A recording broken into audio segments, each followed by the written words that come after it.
Time now, almost 5:18. We are starting off looking outside over FSU. Feels great outside when you step out there. Nice and cool this morning. Sunrise still more than 2 hours away, so it's looking dark outside. Now, yesterday was a warm afternoon. We hit 91. That's almost 10 degrees above normal. The morning got down to 66. It was a pleasant start, but this morning I think it feels a little nicer for most of us. Thomasville back in the upper 50s, 61 in Valdosta. Homerville, the coolest spot at 57. Here in Tallahassee, 62 and 61. And Live Oak down in Apalachicola, behind my name there, you can see those temperatures in the mid-70s. It is warm down there. They're the only spot not really tapping into our cool fall-like weather.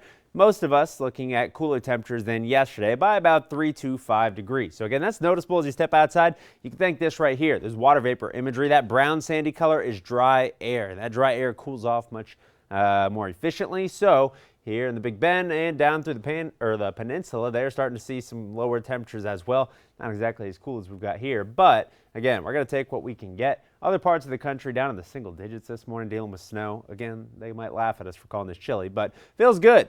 Looking outside at the Titan radar, this is a loop. This is going to be pretty quiet for the next few days. No rain in the forecast. 0% for today and tomorrow. Low rain chance come back this weekend. Your forecast and focus will show you just that. Relatively quiet look here with winds out of the east-northeast. Those showers should stay off to our east, but dry air will kind of inhibit any of that action from getting into our area. It's really going to be limited development tomorrow. Could have some very limited development again offshore, but I think most of it stays offshore, and we're not really going to tap into that rain potential until the end of the weekend. Tropics, you got 3 areas with low potential to develop. This one up to the northeast. That's going to bring some gusty winds and heavy rainfall to coastal sections of New England. Got one just off the west coast of Africa with a low chance to develop. Probably not going to, at least for the next few days. And then one down in the western Caribbean. That's kind of a hot spot this time of the year in October, but that does not look to be too troublesome at the moment. So everything on the map right now, it's not going to be a concern for us locally out on the water today. A little breezy, 15 to 20 knots, seas 2 to 3, 2 to 4 feet. Here in Tallahassee, I've got 87 for the high.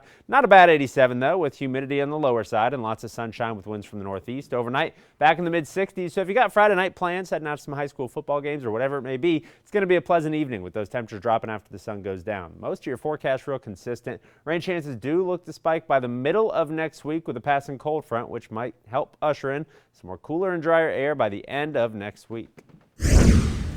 Coming up.